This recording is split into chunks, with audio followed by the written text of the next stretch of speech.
Look up at the night sky. What do you really see? A scattering of distant stars, a few familiar constellations. But what if I told you those stars were once maps, guides, even warnings for civilizations long gone? Hidden in their patterns are secrets so powerful they were deliberately erased, forbidden by rulers and priests who feared their knowledge. This is the untold story of the 20 forbidden alignments between star maps and fallen kingdoms, a tale woven into the fabric of myth, astronomy, and lost history.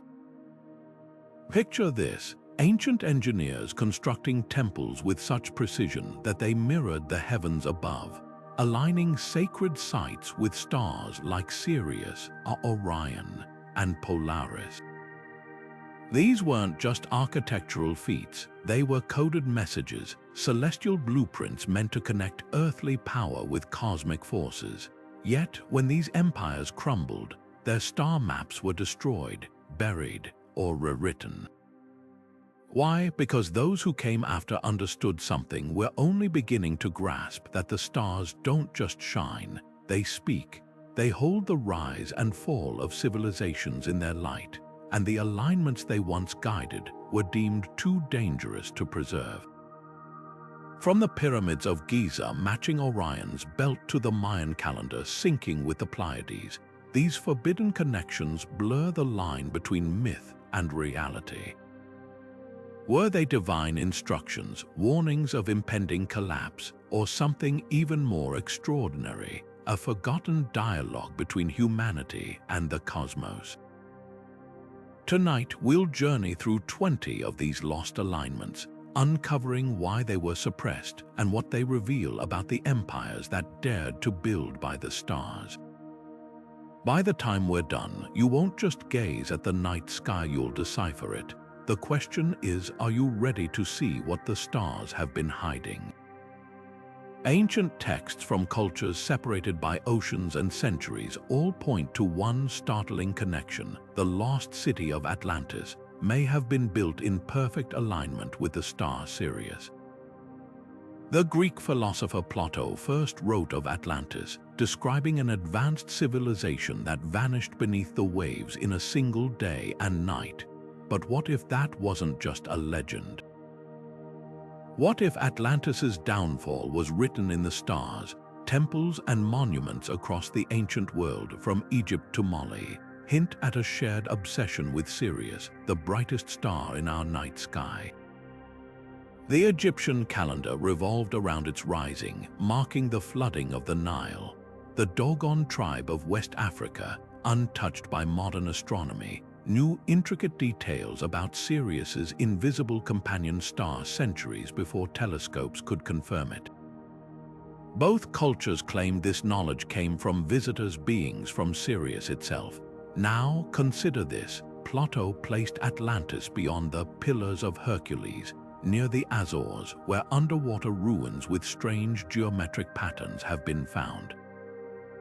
Satellite imaging reveals these formations align eerily with Sirius's position over 10,000 years ago. Coincidence or evidence of a deliberate celestial blueprint? The most chilling detail: when researchers compared ancient star maps with the layout of these sunken structures, they discovered something unnerving. The angles matched perfectly, not just for one era but across millennia, accounting for the slow wobble of Earth's axis. This level of astronomical precision shouldn't have existed in prehistory. Unless, of course, Atlantis had help from beings who understood the stars better than we do today. Why would this knowledge be suppressed? After Atlantis fell, the survivors, according to secret Egyptian and Dogon texts, spread this star lore to other cultures. But later rulers, fearing its power, systematically destroyed the records. The Library of Alexandria burned. The Dogon's oral traditions were mocked by colonial powers. Even Plato's own account of Atlantis was dismissed as fiction for centuries. What were they trying to hide? perhaps the truth that civilizations don't just rise and fall by chance, that the stars themselves might hold the key to their destiny. When Sirius dips below the horizon, legends say empires crumble, and in the silent depths of the Atlantic, the ruins of Atlantis wait, still pointing toward that distant star, as if trying to send us a warning we've forgotten how to read. Standing in the desert sands of Giza, the pyramids seem like silent monuments to human ambition. But look closer, and you'll realize there's something far more extraordinary. The three great pyramids don't just rise toward the sky, they mirror it with impossible precision. Their layout matches the three stars of Orion's belt so exactly that even modern astronomers struggle to dismiss it as chance. The smallest deviation in their alignment, less than a fraction of a degree, for an ancient civilization without telescopes or satellites, this accuracy defies logic. So why would the pharaohs stake their legacy on such a cosmic gamble? The answer might lie in the ancient Egyptian belief that Orion was the home of Osiris, god of the afterlife. The pyramids weren't just tombs, they were stairways to the stars, designed to guide pharaohs' souls directly into the celestial realm. Hieroglyphs in the pyramid texts, some of the oldest religious writings on Earth, describe this journey explicitly. You shall reach the sky as Orion, your soul shall be as enduring as the stars. But there's a darker twist. Later pharaohs like Akhenaten tried to erase references to Orion, replacing them with sun worship. Was this just religious reform? Or did they fear the power of this alignment? Secret societies through the ages, from the Freemasons to medieval Arab scholars, guarded this knowledge like a forbidden relic. When Napoleon's scholars first mapped the pyramids in the 1700s, they found evidence that earlier explorers had deliberately obscured the Orion connection. Even Herodotus, the Greek historian, wrote that Egyptian priests showed him star charts they refused to let him copy, warning they contained secrets unfit for the uninitiated. But the most chilling clue lies beneath the pyramids. Modern ground-penetrating radar has revealed hidden chambers and tunnels aligned not just with Orion's belt, but with the star's position 10,000 years before the pyramids were built.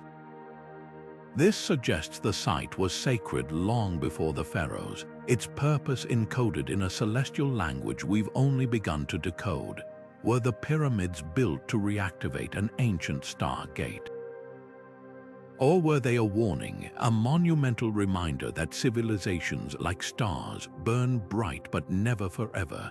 The sands whisper, but the stars keep their silence. High in the dense jungles of Central America, the Maya built towering observatories not just to study the stars, but to converse with them. Their entire civilization pulsed in rhythm with the Pleiades, that shimmering cluster of stars known to them as the Seven Makor. While other cultures saw simple constellations, the Maya detected something far more profound. A celestial clockwork so precise it could predict the rise and fall of ages. Their long count calendar, infamous for its so-called doomsday end date in 2012, wasn't marking an apocalypse, it was tracking a rare alignment with the Pleiades that occurs only once every 26,000 years. But here's what few realize: the Maya didn't just observe this cluster, they worshipped it. Temple doorways in Tikal and Palenque were angled so that on key dates, the Pleiades would appear to hover directly above them, bathing the stone in an eerie blue light. Priests used this light to time sacred rituals, believing the stars channeled divine energy.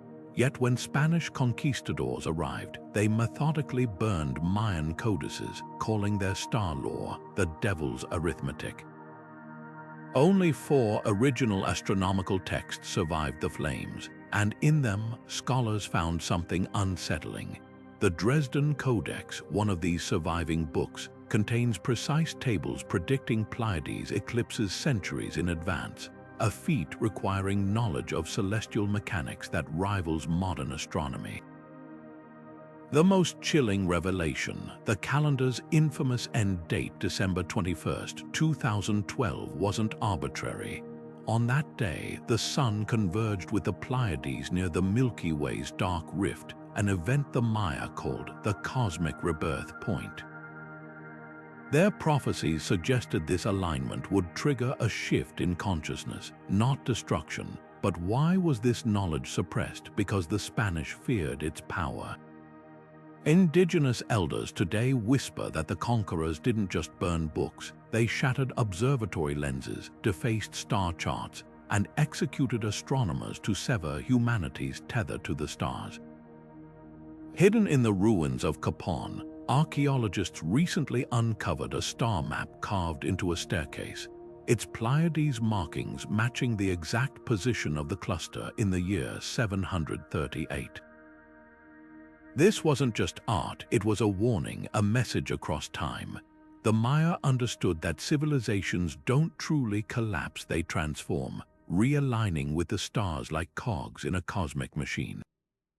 The question isn't whether their prophecy failed in 2012, it's whether we failed to listen. The Pleiades still shine, and their next eclipse is already written in the stones of Palenque, waiting for someone to read it aloud. The ruins of Troy stand as a silent testament to one of history's greatest mysteries, a city immortalized in legend, yet destroyed in flames. But what if its fate was written not just in the clash of armies, but in the stars above? Archaeologists have uncovered something startling. The layout of Troy's sacred temples aligns precisely with Polaris, the North Star, a celestial anchor that never moves in the night sky. For ancient civilizations, Polaris was more than a navigational guide. It symbolized divine order, an unchanging point in a chaotic universe. So why would a city built to mirror this eternal star meet such a catastrophic end? Homer's Iliad offers a tantalizing clue. In its verses, the gods don't just meddle in human affairs, they manipulate the heavens themselves. Zeus hurls thunderbolts that darken the sun, and Apollo's arrows are said to pierce the night like falling stars. These aren't just poetic flourishes. Recent excavations at Troy have revealed fragments of clay tablets etched with star charts, their markings tracking planetary movements with eerie accuracy. One tablet, carbon-dated to the Trojan War era, depicts Polaris flanked by Mars and Venus in a configuration that occurs only once every 500 years. Coincidence or evidence that Troy's priests were watching the skies for omens? The alignment takes on a darker significance when you consider the city's final hours. According to ancient texts, the night Troy fell, witnesses reported an unnatural darkness, as if the stars themselves had vanished. Modern astronomers have traced this event to a rare lunar eclipse that would have blotted out Polaris's light, a celestial betrayal mirroring the treachery of the Trojan horse. Was this eclipse interpreted as a withdrawal of divine favor, a sign the gods had abandoned Troy? The city's ruins tell a haunting story. Its grandest temple, once aligned with Polaris, was the first to burn. But the most chilling discovery came in 2018, when researchers using ground-penetrating radar found a hidden chamber beneath Troy's citadel. Inside lay a bronze disc engraved with constellations, not as they appear from Earth, but as if viewed from somewhere far beyond our solar system. The disk's center. A single, unmistakable point, Polaris. What were the Trojans trying to preserve? Some scholars believe they weren't just observing the stars, they were communicating with them, using Polaris as a cosmic beacon. And when that beacon flickered out, so too did their civilization. The stars may keep their secrets, but Troy's ruins whisper a warning. Even the mightiest cities are but shadows under the gaze of the heavens. High in the Himalayas, where the air grows thin and the snow never melts, Tibetan monks have whispered of Shangri-La for centuries, a hidden valley of eternal youth where time stands still and sorrow cannot enter. But what if this paradise wasn't just a myth? Ancient texts describe Shangri-La's central temple aligned perfectly with Vega, the brilliant blue-white star in the constellation Lyra. Unlike other stars that shift with the seasons, Vega remains a fixed point in northern skies, a celestial pillar around which entire cultures once built their cosmologies. The connection is too precise to ignore. Shangri-La's legends claim its founders could walk between the stars, returning with knowledge that made their kingdom flourish. European explorers like Nicholas Roerich spent decades searching for Shangri-La, convinced it was a real place. Yet every map they uncovered had strange inconsistencies: mountain passes that didn't exist, rivers drawn backward, valleys misplaced by miles. Some scholars believe these errors were deliberate, alterations made by monastic cartographers to protect the secret. Why? Because the few surviving fragments of Shangri-La's star lore describe Vega not just as a navigational marker, but as a doorway. Tibetan manuscripts speak of a bridge of light that once connected the valley to Vega, allowing the exchange of wisdom between worlds.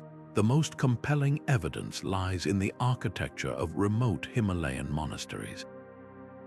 Their prayer wheels, often dismissed as simple religious objects, contain intricate star charts when unfolded charts that match Vega's position over 5,000 years ago. Even more startling, these wheels are inscribed with mathematical formulas predicting Vega's future movements with startling accuracy. How could a supposedly isolated civilization develop such advanced astronomy? Local lamas tell of a time when their ancestors conversed with the star people, but after a great cataclysm, possibly the same event that erased Shangri-La, the bridge was severed and the knowledge was hidden to prevent its misuse. Modern satellite imaging reveals something eerie in the Tibetan plateau, a series of geometric formations carved into remote valleys, visible only from above. These formations mirror Lyra's constellation, with Vega's position marked by a circular stone structure resembling an ancient observatory. When researchers cross-referenced these sites with 8th century Buddhist texts, they found descriptions of a celestial mirror that could reflect Vega's light onto sacred stones, charging them with energy.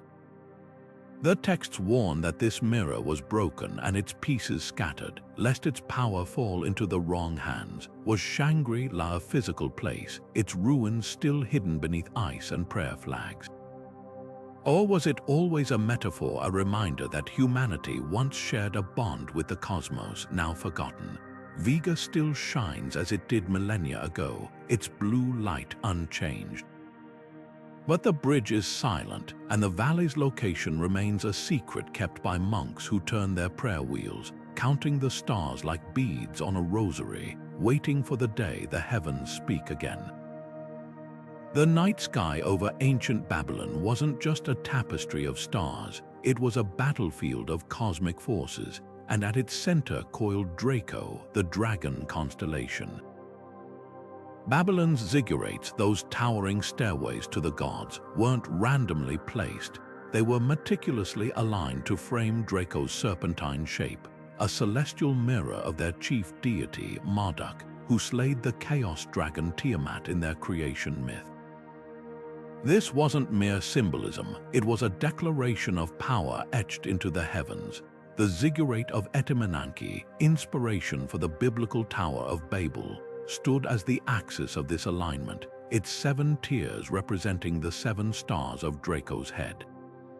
Every brick, every stairway was a calculated nod to the cosmos, a way to harness the dragon's energy. But why Draco? Babylonian star charts preserved on cuneiform tablets reveal a chilling precision. Priests tracked the constellation's movements down to the archminute, believing its position dictated the rise and fall of kings. When Draco's brightest star, Thuban, served as the North Pole star around 3000 BC, Babylon's influence was at its zenith. Yet as Earth's axis slowly shifted, so too did Draco's dominance, and with it Babylon's fate. The tablets speak of omens. When the dragon's tail veils Mars, the king shall be forsaken by his god. Sure enough, in 539 BCE, the year Persia conquered Babylon, astronomers have confirmed an extraordinary event. Draco's tail eclipsed Mars just weeks before Cyrus the Great's army breached the city walls. The Persians didn't just sack Babylon, they systematically dismantled its celestial identity. They tore down ziggurats, defaced star maps, and melted astrological instruments. Why such fervent destruction? Because they understood the power of these alignments. Persian chronicles admit they feared Marduk's dragon might rise again through the stars, and so they erased every trace of Draco's connection to the city. But they missed one thing. Hidden beneath the Ishtar Gate, archaeologists found a single intact tablet, a priest's final warning. It depicted Draco coiled around an eclipsed sun, inscribed with the words, "The dragon drinks the light, and the earth shall thirst." Modern astronomers have since pieced together the Babylonians' lost knowledge. Draco's alignment wasn't just ritual, it was a celestial clock. The ziggurats acted as solar markers, their shadows tracing Draco's path to predict eclipses, planetary conjunctions, even the precession of the equinoxes. This level of astronomical insight shouldn't have existed in the ancient world, unless, of course, the Babylonians were preserving something far older. The ruins whisper a truth the stars have known all along. Civilizations don't fall by chance, they fall when they forget to look up. Draco still slithers across our night sky, its stars unchanged, watching as we repeat the same mistakes. Babylon's priests saw the dragon's tail as a harbinger. Perhaps we should too. Beneath the waves of the Pacific Ocean, legends speak of a civilization so advanced it mapped its entire existence to the stars, not just any stars, but the Southern Cross, a constellation unseen by most ancient cultures of the North.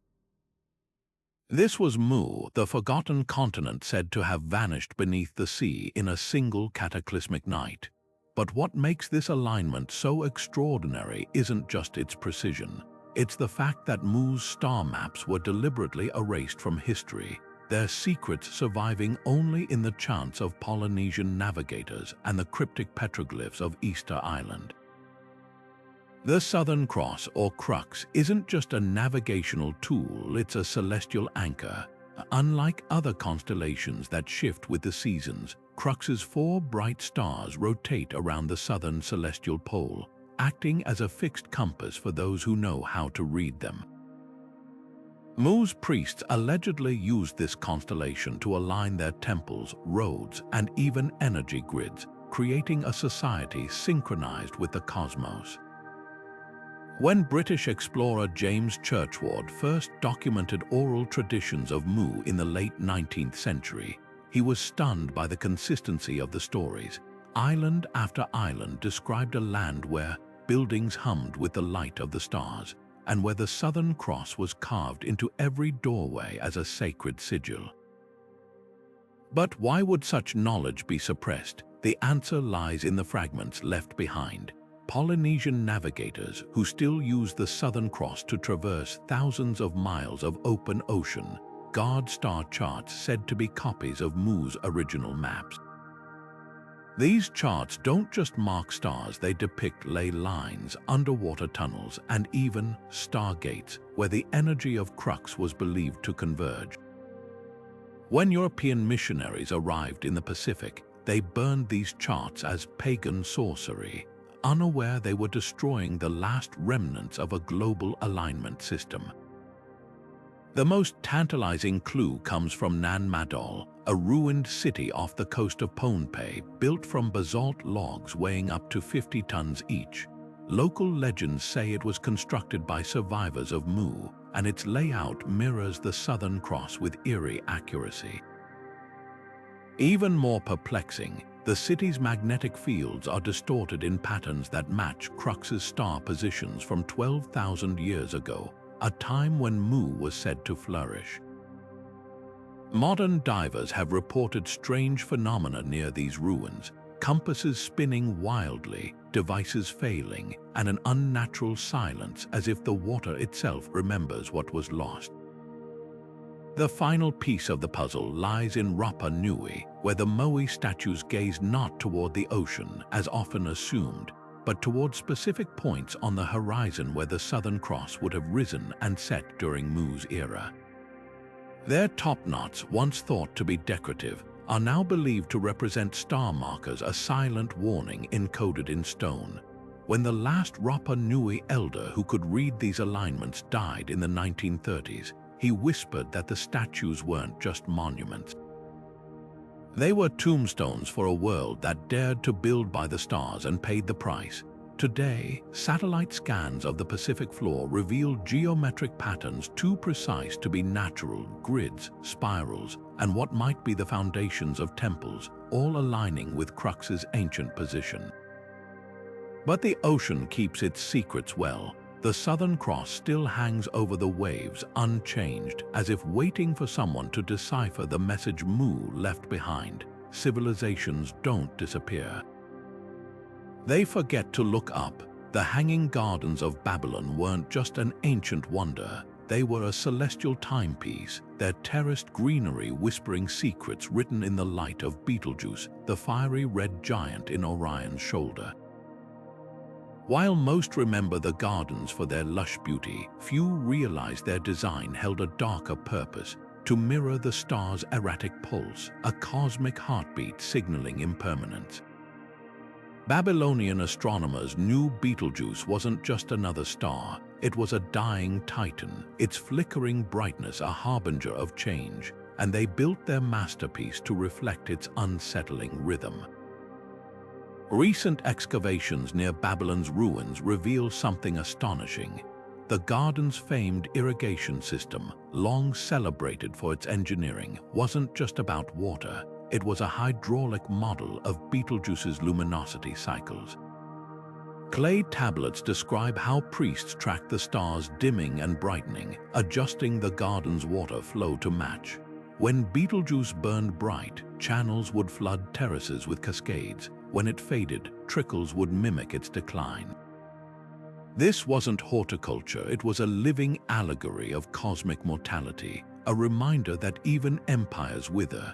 But why align a paradise with a dying star? The answer lies in Babylonian cosmology. Betelgeuse, known to them as Shudun, the Crimson Judge, was believed to weigh the fates of kings. Cuneiform texts warn that when Shudun's light dipped below a certain threshold, a ruler would fall. Sure enough, historical records show Babylon's last king, Nabonidus, was deposed by Persia in 539 BC, the same year astronomers now confirm Betelgeuse entered one of its deepest recorded dimming phases. Coincidence, or had the garden's alignment been a countdown no one heeded? After Babylon's fall, Persian invaders didn't just conquer the city, they scrubbed it of celestial knowledge. Star maps were melted down for arrowheads, and the garden's hydraulic models were dismantled. Yet one artifact survived, a broken astrolabe found in the 1920s, its surface etched with Betelgeuse's position alongside a chilling inscription: "When the red eye closes, the golden city sleeps." Modern astrophysicists have since discovered that Betelgeuse is nearing the end of its life, due to explode in a supernova within the next 100,000 years. To the Babylonians, that wasn't a distant event, it was a ticking clock, a reminder that all glory is fleeting. The gardens themselves may be lost to time, but their message endures. Civilizations, like stars, burn brightest before they fade. Betelgeuse still glows in our night sky, its crimson light unchanged. But the garden's ruins lie buried, their final secret echoing across millennia. Beauty and power are illusions. Only the stars remain. High in the Andes, where the air thins and the stars blaze with impossible clarity, the Inca didn't just gaze at the Milky Way, they built an empire in its image. Their sprawling road system, stretching over 25,000 miles, wasn't a random network of paths. It was a terrestrial mirror of the celestial river they called Mayu, a sacred highway through the heavens. But what makes this alignment so extraordinary isn't just its scale. It's the chilling precision with which the Inca replicated the Milky Way's twists and forks in stone and earth. The roads didn't just connect cities, they traced constellations, with way stations acting as stars and sacred sites marking celestial crossroads. Spanish chroniclers wrote of their horror upon discovering these star maps etched into the landscape. Friar Bernabé Cobo in the 1600s described Inca priests using threads of light to measure distances between shrines, matching the gaps between stars. Conquistadors, fearing heresy, tore down these markers and burned quipus-knotted cords believed to encode astronomical data as devil's work. But they missed the deeper truth: the roads weren't just maps. They were portals. Inca legends speak of Viracocha, a god who walked these starlit paths, arriving from the Milky Way to teach them architecture, agriculture, and astronomy. Modern archaeologists have found something unsettling in the ruins of Machu Picchu. Certain corridors align so perfectly with the Milky Way during the winter solstice that they glow with an eerie, reflected starlight.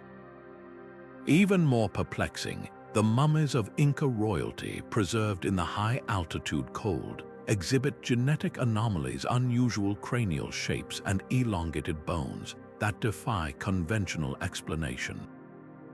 Some researchers now speculate these weren't just deformities, but markers of deliberate genetic manipulation. Were the Inca nobility descendants or experiments of beings who followed the Mayu's light to Earth? The most haunting evidence lies in the Nazca lines, those vast geoglyphs visible only from the air. Long attributed to the Nazca culture, new LiDAR scans reveal they extend far beyond the desert, connecting to Inca roads in patterns that mirror the Milky Way's dark dust lanes. These aren't just drawings, they're a celestial blueprint, a message to the cosmos written across the continent. When the Spanish toppled the last Inca stronghold in 1572, they didn't just end an empire, they severed a conversation.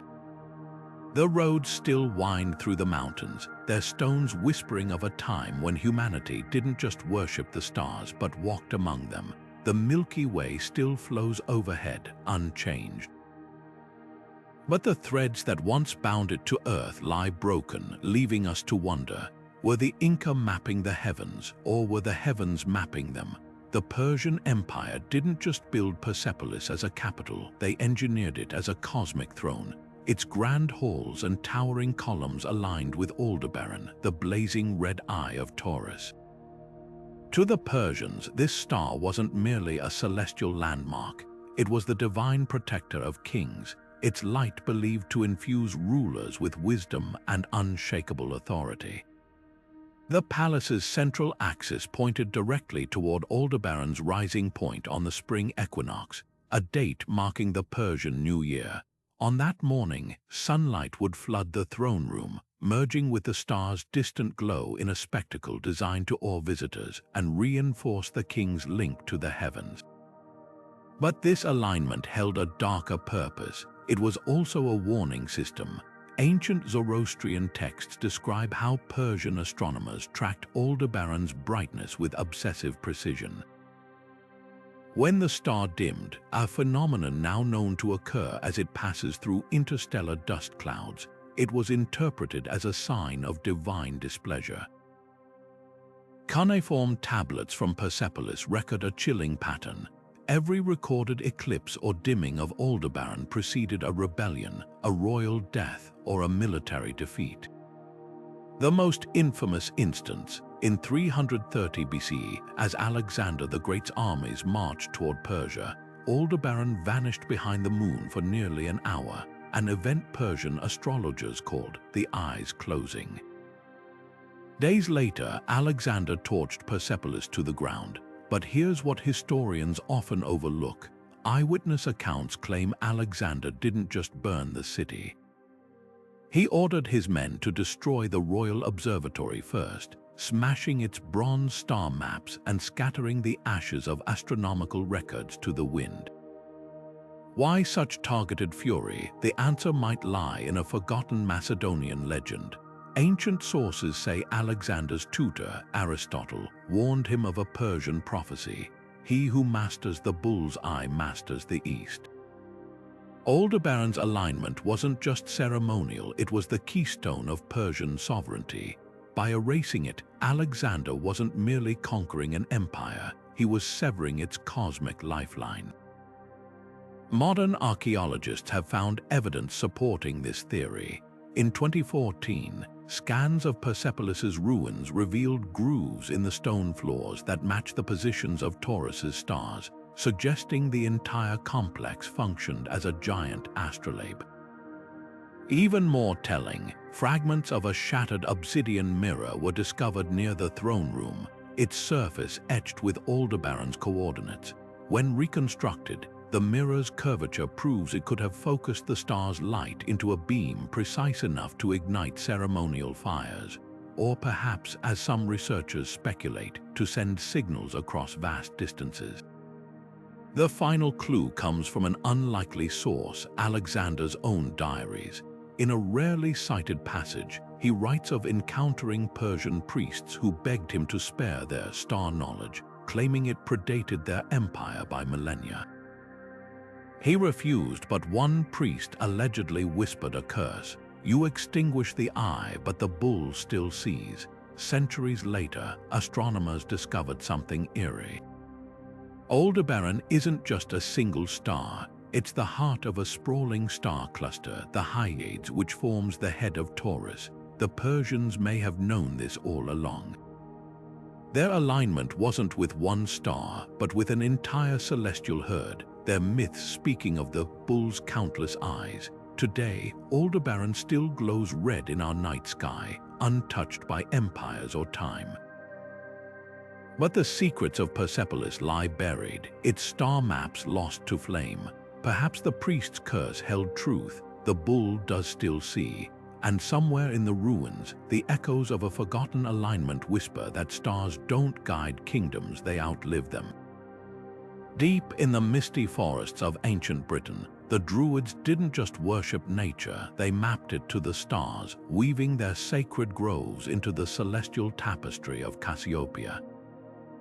That distinctive W shape in the northern sky wasn't just a constellation to them, it was a divine sigil, a representation of the Great Mother who governed life, death, and rebirth. Each curve of Cassiopeia's formation corresponded to a sacred oak circle or a hidden spring, creating a terrestrial mirror of the heavens. But this wasn't mere symbolism, it was a carefully calculated system, a way to channel cosmic energy into the earth. The Druids believed these alignments could unlock secrets of immortality, a knowledge so potent that Rome, upon invading Britain, made it their mission to erase it completely. The Roman massacre of the Druids on the Isle of Anglesey in 61 CE wasn't just a military conquest, it was a systematic purge of celestial wisdom. Tacitus, the Roman historian, recorded the event with chilling brevity. They cut down the sacred groves, for in them lay the Britons' superstition. But what exactly were the Romans so desperate to destroy? Fragments of surviving lore hint at rituals where Druid priests could walk between the stars by aligning themselves with Cassiopeia's light, entering a trance state where time itself seemed to bend. Welsh legends speak of the Caer Arianrhod, a mythical castle in the sky corresponding to Cassiopeia, where souls were judged before rebirth. Was this more than myth? Modern LiDAR scans of Britain's ancient landscapes reveal something startling. The surviving remnants of Druidic groves form precise geometric patterns that match Cassiopeia's stars as they appeared 2,000 years ago. The most compelling evidence lies beneath Stonehenge. Long dismissed as a solar calendar, new ground-penetrating radar has uncovered a hidden network of stones arranged in Cassiopeia's W formation, buried just below the surface. Even more intriguing, these stones contain high levels of quartz, a mineral known to amplify electromagnetic energy. When researchers superimposed star maps over the site, they found that on specific nights, the quartz-rich stones would align with Cassiopeia's brightest stars, creating a conductive pathway. Could this have been a druidic battery designed to harness stellar energy? The Romans may have suspected as much. Historical accounts note that after conquering Britain, they deliberately toppled Stonehenge's blue stones, the very ones now found to resonate at frequencies matching Cassiopeia's pulsars. But the Druids' star lore didn't vanish entirely. In remote Welsh villages, elders still recite poems describing Cassiopeia as the silver wheel, a gateway to the other world. And in Ireland, the ruins of Newgrange, a passage tomb predating the pyramids, show carvings of the W pattern, though most archaeologists dismiss them as abstract art. Yet on the winter solstice, when sunlight pierces Newgrange's inner chamber, those carvings cast shadows that perfectly outline Cassiopeia's shape on the tomb's rear wall. Coincidence, or the last whisper of a star-aligned priesthood? The Romans may have burned the Druids' books, but the stars remember. Cassiopeia still glimmers in the night sky, unchanged, her W a silent question mark over the rolling hills of Britain. The stones may be silent, but their alignment endures a coded message from a time when humanity didn't just observe the heavens, but spoke their language. What secrets might still be unlocked if we dare to read them? The Mongol Empire stretched across continents like a shadow under the night sky, but its greatest secret wasn't written in blood or gold. It was etched in the stars. Legends claim Genghis Khan's tomb, hidden so thoroughly that even modern archaeologists can't find it, was aligned with the Big Dipper, that celestial ladle whose handle points unerringly to Polaris. This wasn't just a burial site, it was a launchpad for the conqueror's spirit, a way station where his soul would ascend to the heavens along the Dipper's gleaming path. Mongol shamans whispered that the 7 stars of Ursa Major weren't just guides, they were allies, their light fueling the empire's relentless expansion. The evidence lies in fragments of manuscripts rescued from the ruins of Karakoram, the Mongol capital. These texts describe how shamans would gather in sacred circles before battles, chanting beneath the Big Dipper's glow. They'd fill bronze bowls with mare's milk, watching as the stars' reflections shimmered on the surface. Distortions in the liquid, they believed, revealed omens. A star's flicker might foretell an ambush, while a sudden brightening signaled victory. One surviving scroll, now kept under lock and key in Ulaanbaatar's National Museum, depicts Genghis Khan himself kneeling beneath the Dipper, receiving a blessing of light that supposedly made him invincible in battle. But why the Big Dipper? To the Mongols, it was more than a constellation. It was a cosmic wheel, turning the seasons and dictating the rhythms of war. The Dipper's position in spring, when its bowl tilted upward, marked the start of campaign season. Its handle, pointing downward in autumn, signaled retreat. This celestial choreography wasn't just symbolic, it was practical. Mongol armies moved with uncanny precision across thousands of miles, their scouts navigating by the Dipper's alignment even in featureless steppes. Modern historians have noted something eerie. The Mongols' most devastating victories, like the annihilation of the Khwarezmian Empire, coincided with nights when the Dipper appeared brightest, a phenomenon astronomers now attribute to rare atmospheric conditions that amplify starlight. The tomb's alignment takes on a darker significance when you consider the curses guarding it. According to Marco Polo's journals, the slaves who built Genghis Khan's burial site were executed, and the soldiers who carried out the killings then took their own lives, all to keep its location secret. Local herders still speak of a valley where compasses spin wildly and GPS fails, a place they call the Dipper's Maw. Satellite imagery shows unnatural rock formations there, arranged in a pattern mirroring the Big Dipper's stars as they appeared in 1227, the year of Genghis Khan's death. The most tantalizing clue, a 13th century Persian chronicle recounts how Mongol shamans could summon the Dipper's breath, a phrase researchers now believe refers to harnessing charged particles from the constellation stars, which emit unusually strong radio waves. Were the Mongols tapping into some forgotten form of celestial energy, or was their success merely a testament to their mastery of the night sky? Either way, the Big Dipper still wheels overhead, unchanged, its 7 stars silent witnesses to an empire that rode its light to conquest and vanished into the very darkness it once commanded. Beneath the crimson glow of Antares, the fiery heart of Scorpio, the Aztecs built their empire in blood and starlight. Tenochtitlan's towering Templo Mayor wasn't just a religious site, it was a celestial weapon, its twin staircases aligned precisely with Antares' rising point during the summer solstice. To the Aztecs, this wasn't merely a star, it was Citlalhuatl, the smoking mirror, a celestial embodiment of their war god Huitzilopochtli. Every aspect of the temple's design reflected this cosmic bond. The red-painted shrines matched Antares' hue, the obsidian sacrificial knives mirrored its gleam, and the timing of human offerings synchronized with the star's brightest phases. But why would an entire civilization anchor its identity to a single, distant sun? The answer may lie in the Aztec creation myth. Their sacred texts describe a time when the gods sacrificed themselves to set the stars in motion, with Antares marking the moment when the first blood spilled into the cosmos. This wasn't just poetry, it was a mandate. Aztec astronomers tracked Antares' movements with terrifying precision, using polished obsidian mirrors to focus its light onto temple altars.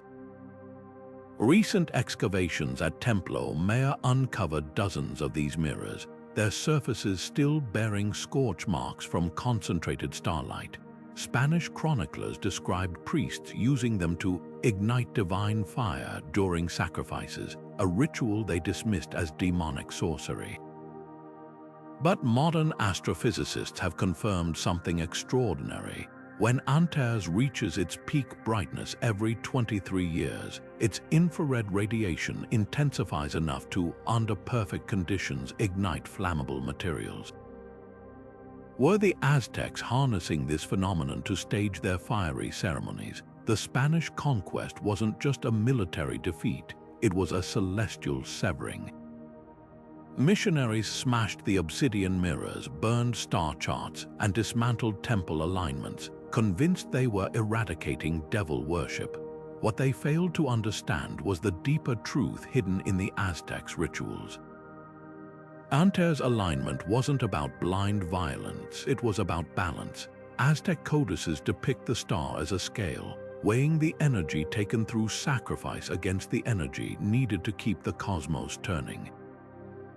When Cortés arrived in 1519, Antares was entering a rare dimming phase, an event the Aztecs may have interpreted as divine abandonment. The most chilling discovery came in 2017, when archaeologists scanning beneath Mexico City's Metropolitan Cathedral, built atop Templo Mayor's ruins, detected a hidden chamber. Inside lay a circular stone etched with Antares' 23-year cycle, its surface stained with hematite to mimic the star's red glow. But the real shock came when researchers noticed tiny holes along the stone's edges, each corresponding to a major Aztec military victory. The pattern was undeniable, every conquest aligned with Antares' brightest nights. Antares still burns today, its red light piercing the night like a distant warning. The mirrors are shattered, the star priests gone, but the stones remember. Perhaps the Aztecs weren't the bloodthirsty savages history paints them as, but meticulous astronomers who understood a terrifying truth. Civilizations, like stars, survive by what they consume. And in the silent depths of Mexico City's soil, the smoking mirror still watches, waiting for someone to decipher its final reflection. The Sumerians didn't just chart the stars, they wove their entire cosmology around a celestial mystery so profound it still divides scholars today. Their clay tablets speak of Nibiru, a rogue planet not bound to our solar system but aligned with the Andromeda Galaxy, home of the Anunnaki gods who supposedly engineered humanity. To modern astronomers, this sounds like myth. But when researchers overlay Sumerian star maps onto current galactic charts, something unsettling emerges. Their descriptions of Nibiru's path match the precise angle at which Andromeda's spiral arms intersect with our own Milky Way. This isn't just poetic coincidence, it's a celestial coordinate system etched in clay millennia before telescopes existed. Consider the planisphere tablet, discovered in the ruins of Nineveh. At first glance, its circular markings seem like random scratches, but when astrophysicists decoded its symbols in 2012, they realized it depicted a catastrophic event, a celestial collision dated to 2900 BC, around the time Sumer's cities began mysteriously emptying. The tablet's central star wasn't a star at all.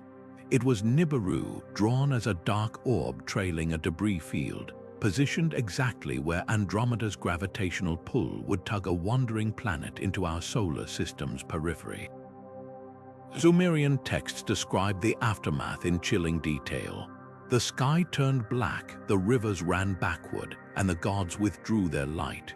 Geological records confirm a global climate upheaval around this time, with Mesopotamian sediment layers showing sudden deposits of meteoric iron, a metal abundant in Andromeda's star systems. Why would the Sumerians link their fate to a galaxy 2.5 million light-years away? The answer might lie in their obsession with the Anunnaki.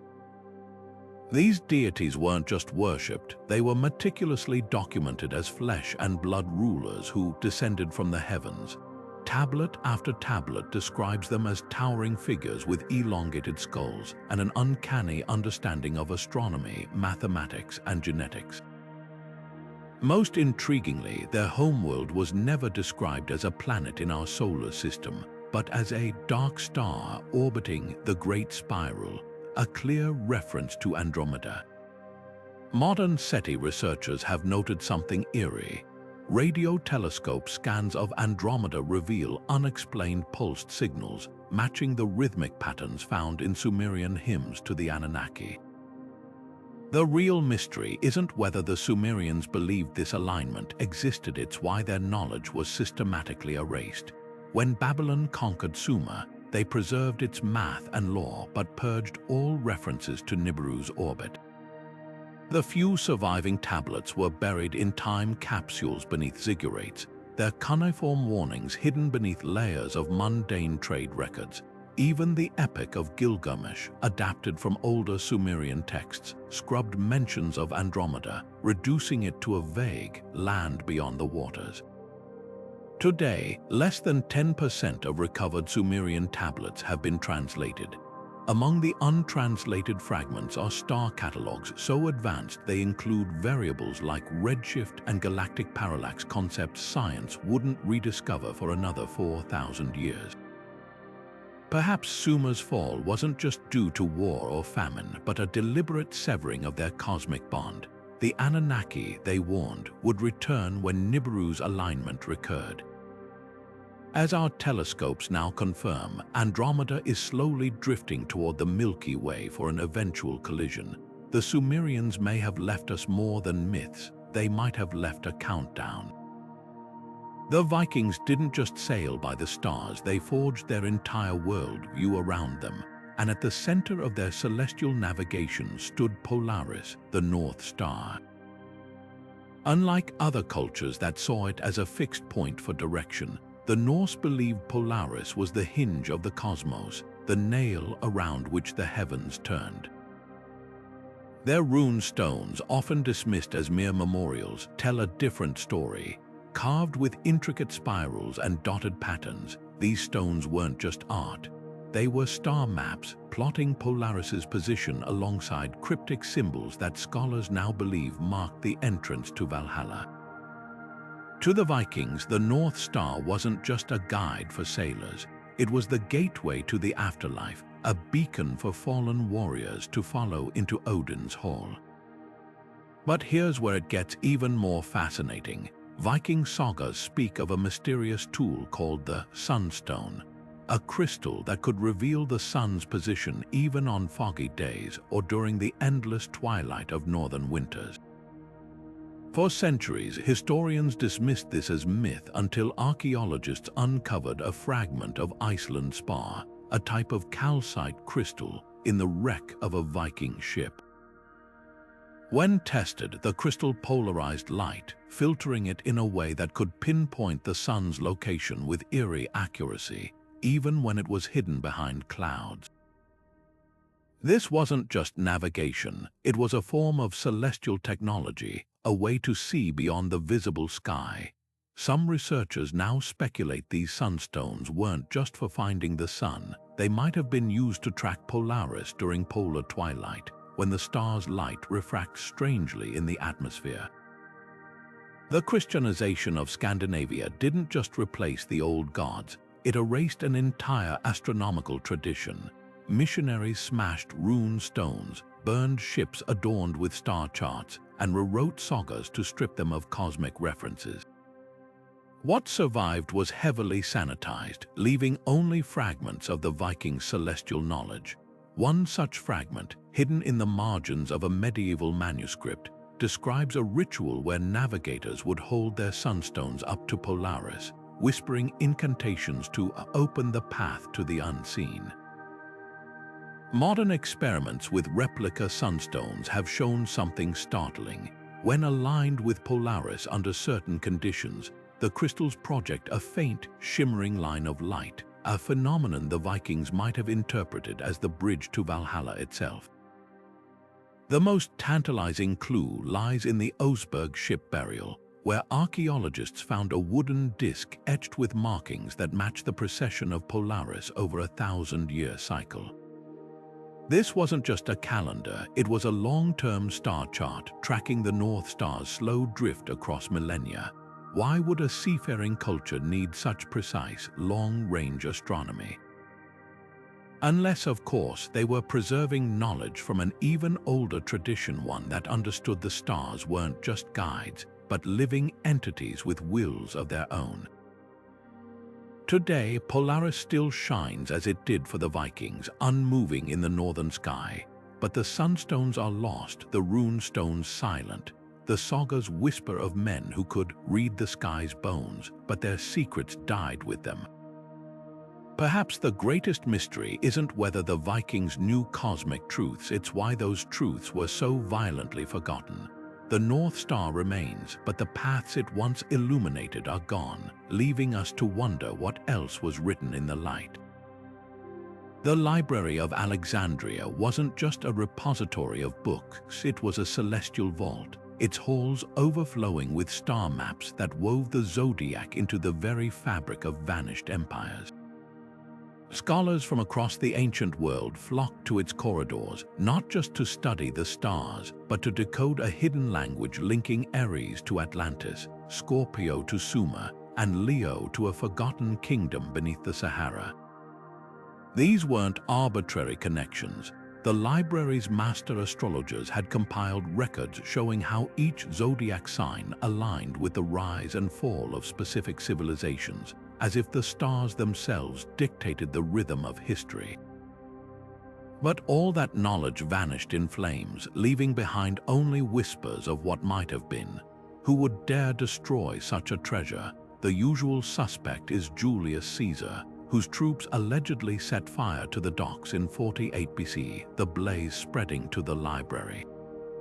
Yet ancient historians like Seneca tell a stranger tale. that Caesar's men targeted the star maps first, tearing down celestial charts before the flames even spread.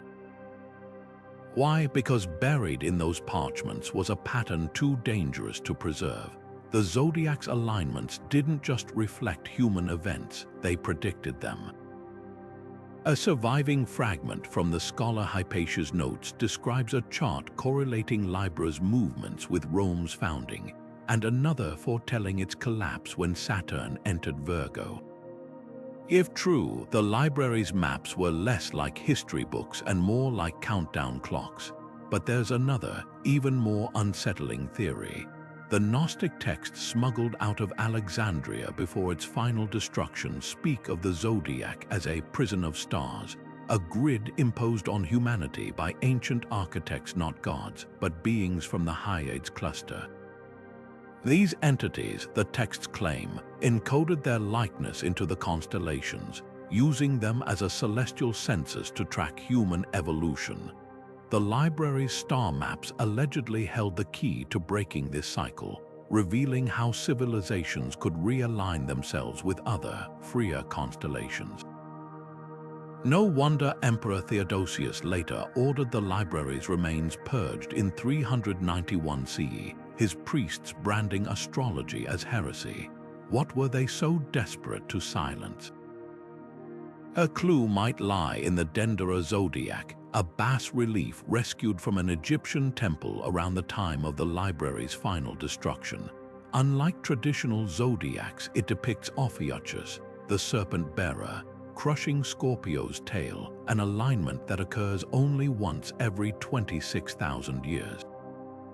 The library's scholars reportedly possessed scrolls explaining this anomaly, linking it to a previous cataclysm that wiped out an advanced civilization.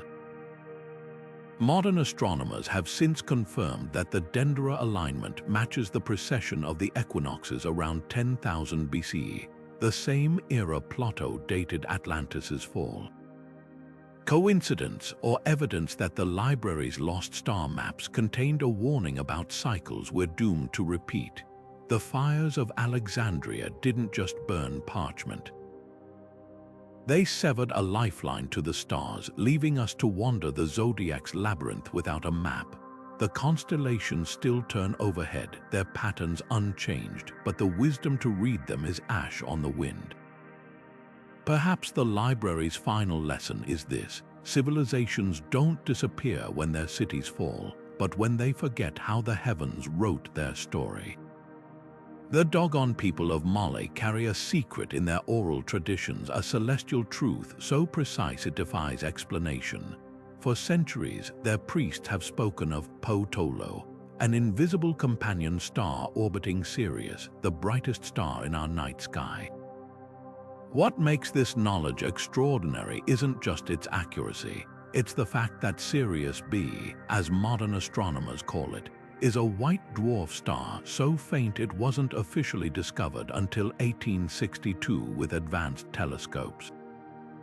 Yet Dogon elders described its elliptical orbit, its density, the heaviest thing in the universe, they called it, and even its 50-year orbital period details impossible to discern without technology they never possessed.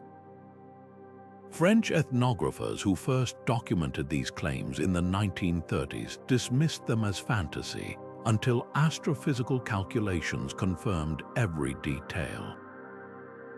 The Dogon didn't just know about Sirius B, they revered it, marking its 50-year cycle with ceremonies where masked dancers embodied the Nomo, amphibious beings they claimed brought this knowledge from the Sirius system itself.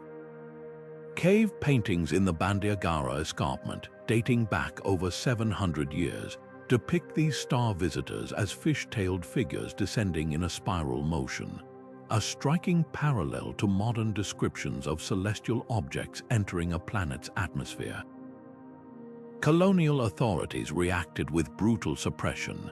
Missionaries burned ritual masks adorned with Sirius's double star pattern, and French administrators outlawed the Sigui ceremony celebrating Sirius B's orbital climax. Why such fear? Because the Dogon star lore threatened a fundamental colonial narrative that Africa lacked sophisticated scientific tradition. Hidden in their oral histories was astronomy rivaling Europe's Enlightenment-era breakthroughs. The most compelling evidence lies in the Dogon's star granaries, cylindrical structures aligned so that on the summer solstice, sunlight strikes a central pillar at the exact angle matching Sirius B's position relative to its brighter sibling. Even more perplexing, these granaries' dimensions encode mathematical ratios identical to those between Sirius A and B's masses, a calculation requiring knowledge of Newtonian physics. Modern attempts to explain this away as cultural contamination from early European contact crumble under scrutiny.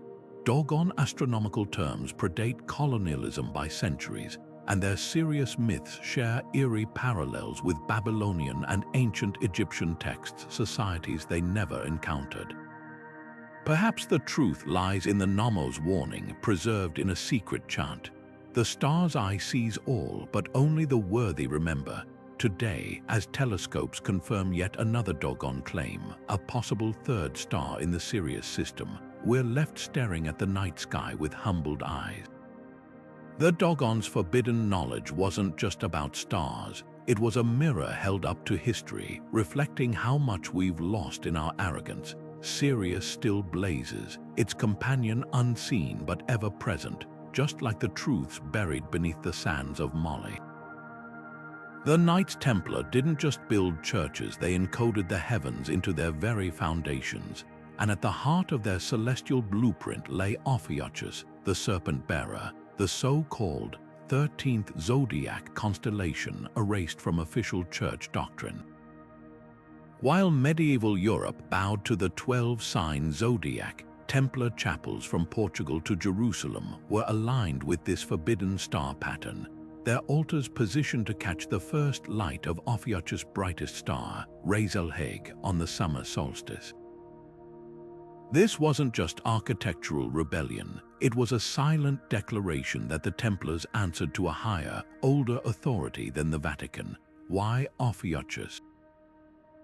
Ancient Babylonian star catalogues originally included it as the 13th constellation, representing Inca, the god of wisdom who mastered immortality. But when the church standardized the zodiac in the 4th century, they excised Ophiuchus, branding its imagery, a man wrestling a serpent, as heresy. The Templars, through their access to lost Middle Eastern texts during the Crusades, likely rediscovered this suppressed knowledge. Their Rosslyn Chapel in Scotland tells the story in stone. Intricate carvings show Ophiuchus entwined with the Tree of Life, while pillars are spaced to mirror the constellation stars as they appeared during the Templars' founding in 1118. The most compelling evidence lies beneath Toma Castle in Portugal, a Templar stronghold where researchers recently uncovered a hidden chamber.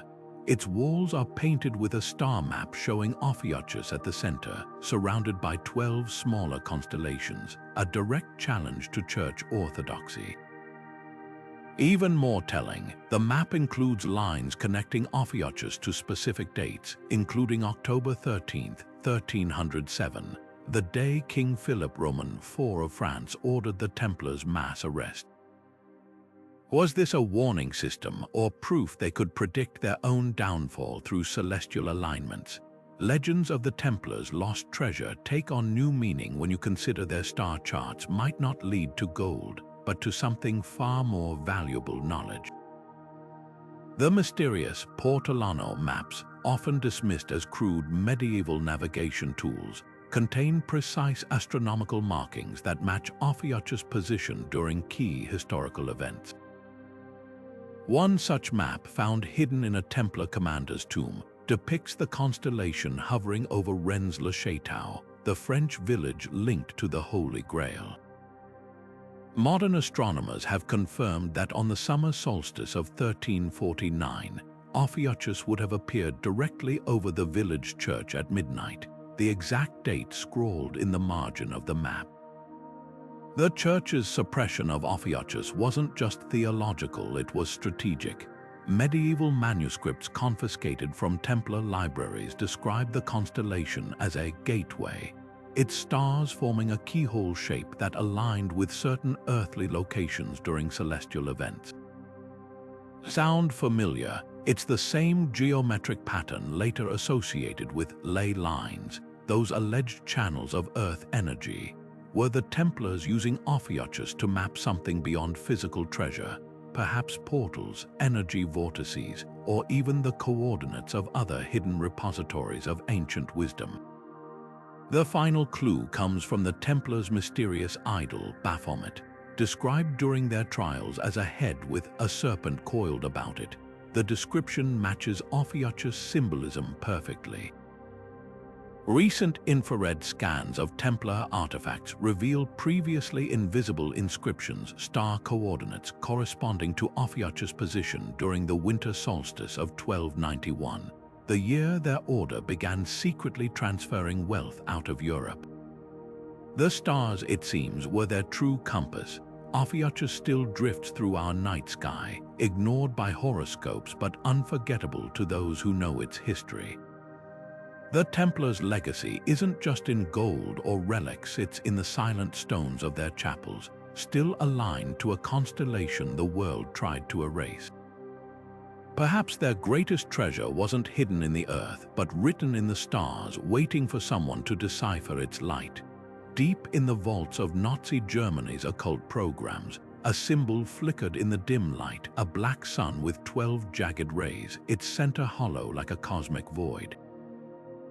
This wasn't just an emblem, it was a celestial obsession. The Thule Society, the esoteric backbone of Hitler's inner circle, believed the black sun wasn't a metaphor, but a real astronomical phenomenon. A hidden star system aligned with Earth in ancient times, its energy harnessed by lost civilizations. Their quest to rediscover this alignment wasn't just mystical fanaticism. It was a desperate scramble to reclaim what they saw as a forgotten superweapon of the gods.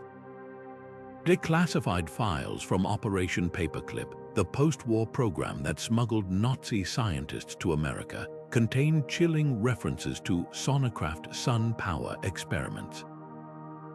These weren't just about rocket science, they involved rituals timed to celestial events, attempts to channel what the Thule Society called Vril energy, a force they believed flowed from the Black Sun's alignment. Wewelsburg Castle, the SS's occult headquarters, was designed with a sun-wheel floor mosaic in its north tower, positioned so that on the winter solstice, sunlight would strike specific sigils at noon. But here's the eerie part. When researchers recently modeled the castle's alignment using modern astronomy software, they discovered the sunwheel spokes don't point to our sun's solstice position. They match the hypothetical coordinates of a theoretical brown dwarf star, a dark sun some astronomers believe could exist in our solar system's outer reaches. The Nazis didn't just fantasize about this alignment, they hunted for it. Expedition teams were dispatched to Tibet, Antarctica, and Mesopotamia with star charts unlike any seen before. One recovered diary from an SS officer stationed in Nepal describes a Tibetan Lama revealing an ancient manuscript that mapped the Black Sun's position using precessional math far beyond Nazi understanding. The manuscript allegedly claimed that when this dark star aligned with Earth's poles every 6,000 years, it opened a gateway for advanced beings, a notion chillingly similar to Sumerian accounts of the Anunnaki. What makes this more than just historical curiosity is the aftermath. When Allied troops stormed Wewelsburg in 1945, they found the North Tower burned, its sun-wheel mosaic shattered. But Soviet archives reveal something stranger. Nazi scientists had smuggled out crates of astronomical equipment to Antarctica, where declassified U.S. Navy reports later documented anomalous energy readings near Neuschwabenland, a region the Nazis had claimed. Modern satellite scans show unnatural geometric patterns under the ice there, structures that, when overlaid with Thule Society star charts, form a near-perfect match for their black sun symbol. The most unsettling clue lies in the work of Otto Ron, the SS officer who inspired Indiana Jones' villains. Before his mysterious death, Ron wrote of discovering Cathar texts in French caves that describe the black sun not as a star, but as a negation point, a celestial void where light and time distorted. Recent quantum physics experiments have shown that such theoretical points could exist areas where space-time curvature becomes infinite, creating wormholes. Was the Thule Society's madness closer to truth than we've dared admit? Today, the black sun symbol is banned in Germany, its secrets buried under layers of denial and dread. But the stars don't obey human laws. Somewhere in the darkness between constellations, the alignment the Nazis sought might still wait, pulsing silently, its power untouched or worse, already awakened. The real question isn't whether they found it, it's whether it was ever truly lost. At the heart of our galaxy, hidden behind veils of cosmic dust, lies a phenomenon so powerful it bends the laws of physics, the galactic center, a supermassive black hole named Sagittarius, a star. Ancient Mayan astronomers called it Hunab-Ku, the cosmic womb. Hindu texts described it as Vishnu-Nabhi, the navel of creation. Today, our telescopes detect something eerie, bursts of gamma rays pulsing from this void in rhythms that match prophecies carved into temple stones millennia ago. These aren't random energy spikes, they're a heartbeat, a signal echoing across 26,000 light-years, and its message might be the most urgent one humanity has ever ignored. Modern astrophysics confirms what star priests from Babylon to Teotihuacan claimed: the galactic center isn't just a celestial object, it's an active participant in Earth's destiny. NASA's Fermi Gamma Ray Space Telescope has documented regular energy surges from Sagittarius, a star, coinciding with pivotal moments in human history. In 1945, as the first atomic bomb flashed over New Mexico, the black hole emitted its brightest gamma-ray flare in recorded history. In 2020, during the COVID-19 pandemic's peak, astronomers measured another unprecedented spike. Coincidence or evidence of an alignment we're only beginning to comprehend. The Maya weren't just poets when they tied their calendar to the galactic center's cycles.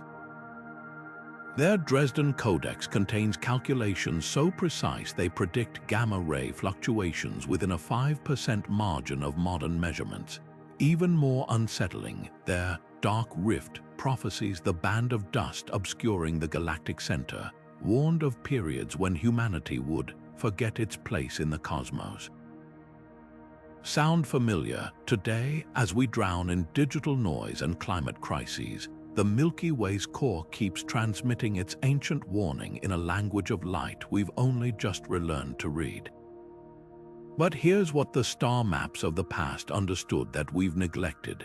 Alignment isn't about physical proximity, it's about resonance. Tibetan monks still chant in harmonic frequencies matching Sagittarius, a star's electromagnetic oscillations. The Great Pyramid's descending passage, long dismissed as a burial shaft, points directly toward the galactic center's position in 2058, a date recurring in multiple eschatological traditions. These aren't random artifacts, they're tuning forks, designed to synchronize human consciousness with the galaxy's pulse. The final warning lies in the ruins of civilizations that came before us. Sumerian cylinder seals depict the galactic center as a 7-rayed star, warning that its energy cuts both ways. It elevates those who align with its wisdom and obliterates those who defy it. The Akkadians, the Khmer, the Olmec, all built monuments to harness this force, and all fell when they corrupted that bond. Now, as our own satellites detect gamma rays intensifying by 7% annually, we stand at the same crossroads. Sagittarius, a star, doesn't care about our politics or borders. It only responds to one law, the law of alignment. The choice is ours: listen to the stars or join the forgotten kingdoms buried beneath their light. The galactic center still hums, its song older than time. The question is, are we brave enough to sing back? From the drowned spires of Atlantis to the occult obsessions of the Third Reich, one truth echoes across the ruins of fallen empires: the stars never forget. These 20 forbidden alignments aren't just curiosities of history. They're fragments of a forgotten language, a celestial blueprint etched into the bones of civilizations that dared to build their destinies by the heavens. Every temple aligned to Sirius, every road mapped to the Milky Way, every obsidian mirror tracking Antare's pulse, these weren't acts of superstition. They were acts of survival. Consider the irony. The very knowledge these cultures guarded so fiercely is what their conquerors sought to erase. The Spanish burned Mayan star charts as heresy. The Romans slaughtered druids for their groves. The Nazis plundered Tibet for cosmic secrets, all while missing the essential lesson. The stars don't grant power, they reveal patterns. When Babylon fell with Draco's eclipse, when Troy crumbled under Polaris' betrayal, when the Aztec Empire drowned in Antare's red light, the warning was always the same: civilizations thrive when they listen to the cosmos, and wither when they silence its voice. Yet here's the paradox: we're living in an age where we've never known more about the universe, yet understood less of its whispers. Modern astronomy can map the spin of distant galaxies, but we've lost the art of reading the sky as our ancestors did. The Inca didn't need telescopes to weave their empire into the Milky Way's fabric. The Dogon didn't require satellites to chart Sirius B's orbit. Their genius wasn't in technology, but in attention, a willingness to see the stars not as distant fires, but as teachers. The galactic center still pulses. The Southern Cross still hovers over Pacific ruins. The Black Sun's theoretical pull still tugs at the edges of our physics. These aren't relics of the past, they're invitations. Every alignment we've uncovered suggests a terrifying and exhilarating possibility: that history isn't linear but cyclical. That the rise and fall of empires might be less about politics or economics, and more about cosmic rhythms we're only beginning to sense. So tonight, step outside. Let your eyes adjust to the dark. The constellations overhead are the same ones that guided kings and doomed cities, that whispered to shamans and terrified priests. The difference now: we hold the key to decoding their secrets, not in clay tablets or obsidian mirrors, but in the marriage of ancient wisdom and modern science. The stars are speaking. The question is, will we finally learn their language before our own chapter joins the ruins? The next alignment is already written in the sky. The only variable is us. If these lost civilizations could leave us one message, it wouldn't be a warning. It would be a challenge to look up, remember, and realign. The cosmos hasn't finished its story. We're not just the audience, we're the next verse.